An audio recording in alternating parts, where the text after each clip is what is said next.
Okay, so we are going to start with the base 10 number, 134, and convert that to the equivalent base 4 number. You can tell that I'm starting with a base 10 number because I use the word 100 and I use the word 30, and both of those are base 10 words. So I have it represented here in base 10 pieces. This flat has 100 ones in it, that's 100, and each of these longs has 10, so this is 3 tens.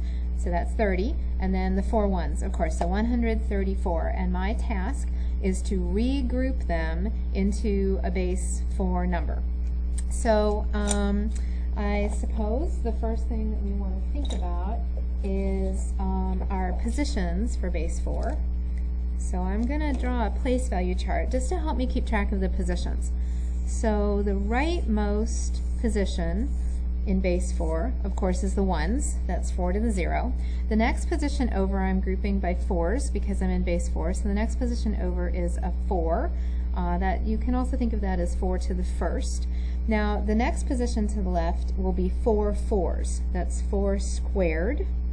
The next position over, of course, will be 4 cubed. 4 to the 4th is the next position over, and we could keep going. Let's see how we're doing numbers wise. Now since you're used to thinking in base 10, I'm going to let you keep thinking that way. You are not fluent in base 4 yet, and so you can refer to base 10 because you're comfortable in that. So again, this is 1, this is 4. 4 squared is 16, so this column is the 16s.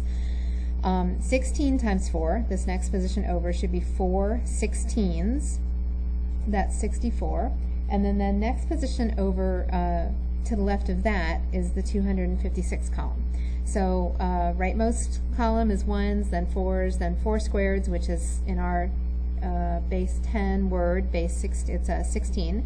And then the next column over is 4 cubed as a base 10 number, that's 64.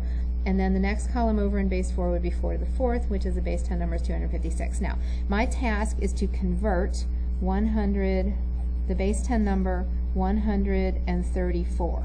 I want to convert that to base 4. In other words, the question I want to be answering is 134 as a base 10 number, and I'm just putting that 10 down there to emphasize this is a base 10 number, is equal to what number as a base 4 number? This is my goal. I want to regroup 134, 100s, 3 10s, and 4 1s into these groupings using base 4. So one thing we might want to take a look at is the base pieces that go with base 4. So there's a 1. Now in base 4, a long has 4 in it. A long has 4 in it. See, I guess I was putting those up above. A long has 4 in it. In base 4, a flat has 16 in it, and in base 4, a cube has 64 ones in it. So this again is a unit. This is 4 units. This is 4 4s. This is 4 16s, or 4 cubed. Okay, so those are the base pieces that we're aiming for. Now, I'm going to make the observation that this column, this 256 column, is too big. We only have 134 ones to start with, and so 256 is too big. So I will not have anything in this column. It's too big. But I should be able to get a group of 64 out of my 134. Again, I should be able to get a group of 64 out of my 134. We start kids with base pieces, so I'm going to start us with base pieces. Assuming that I counted correctly, this is 134 ones. Counted out, there's my 4th one. So each of these piles should have 10 in it. So 10, 20, 30, 40, 50, 60, 70, 80, 90, 100, 10, 20, 34. So this should be 134, assuming I counted correctly. Now, remember my positions in base 4 are 1, and then to the left of that is 4, to the left of that is 16, to the left of that is 64. And we decided that 256 was too big. So I'm going to see if I can create a group of 64. So here's, I'm going to take this 10, I'm going to take this 10,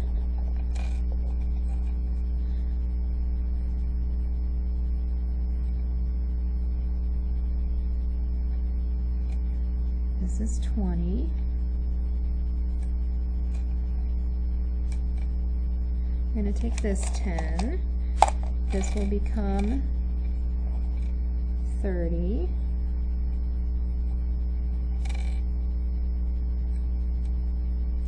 And I just realized that I should be creating nice stacks of 4 rather than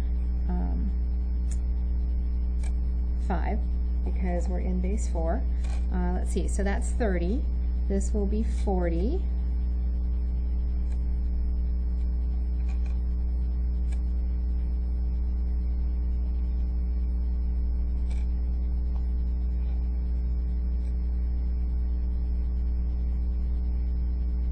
This will be 50.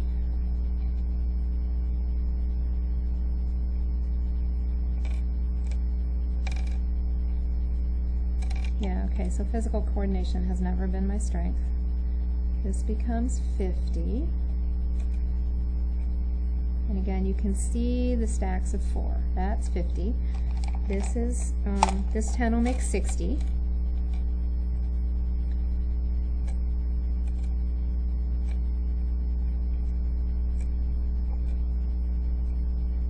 And then another 4 that I'm stealing from this 10 that's there. Not stealing, I'm not borrowing it either, I'm actually converting it. Okay, so there is a cube that has 64 1s in it. I can replace that with an actual glued together cube, but that cube has 64 1s in it. So there's 1 cube in base 4. There's 1 cube in base 4. Now, I think I probably have another group of 64 in what's left.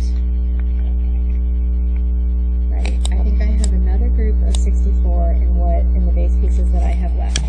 So let's see, I don't want you to think that I am pulling the wool over your eyes here. So I'm going to take this group of 10, that's 10, 20, 30,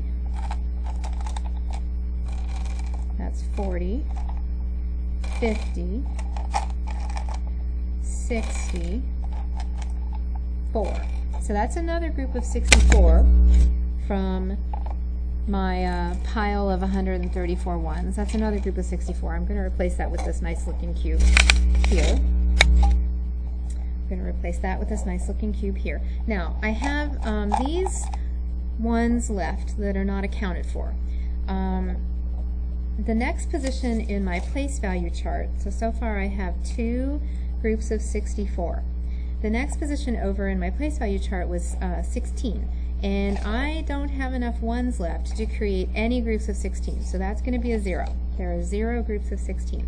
But I think in this pile I have a group of 4. So there's a group of 4 that would create a nice looking base 4 long.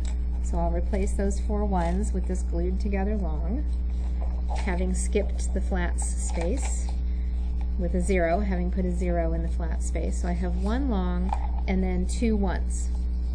2 1s left over at the end. And I've now created these groups of 4, right? 4 4s or 4 16s or whatever my particular counting was here. So my 134 1s regrouped into 2 groups of 64, no groups of 16, 1 group of 4, and 2 1s at the end. So my 134 base 10 is equal to 2012 base 4. 2012 base 4. Now, one of the reasons I wanted to do this with base pieces is I want to emphasize that the pile of 1s, the quantity of 1s in my pile, did not change. The quantity of 1s in my pile never changed. The only thing that changed was the grouping. In this case, I created groups of 4. But we also noticed with base pieces that that was kind of tedious to watch me stacking those 1s together. And if we had even larger numbers, it would be even more tedious. So what we really want is to progress away from the physical pieces and into some more abstract procedures, some more abstract representation. So let's think about what we actually did with the base pieces, but we're going to write it out in symbols on paper instead of just using the base pieces. So we started with 134 ones. Let's see, we started with a place value chart. I think that was a useful thing to do. So 1, 4, 4 squared, 4 cubed, which is 1 and 4 to the first, and 16 and 64. And again, the 256 was too much, so we don't need that column.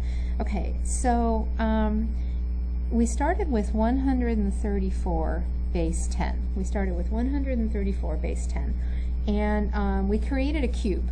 Remember, we created this cube, which really means that we accounted for 64 of the ones. So I'm going to take away that 64. I'm going to mark down that we're creating a cube. That accounts for 64 of the ones. That leaves me with 70. And this, I'm working in base 10 over here. Over on the right-hand side, I'm working in base 10. Because I'm fluent in base 10, I know how to think in base 10. So I've accounted for 64 of the ones. That leaves me with 70. Remember that pile of 70 that I still had after I created that first cube. Inside that 70 is another group of 64. So I'm going to add another group of 64 to this. So this is really going to be 2. I'm really going to have 2 groups of 64. That's when I created that second cube. Right? That's when I created that second cube. That's going to leave me with 6 ones. So if you remember when I was working with the base pieces, that first cube I stacked them, and then the second cube I just piled them all together and then swept them aside and replaced them with a cube.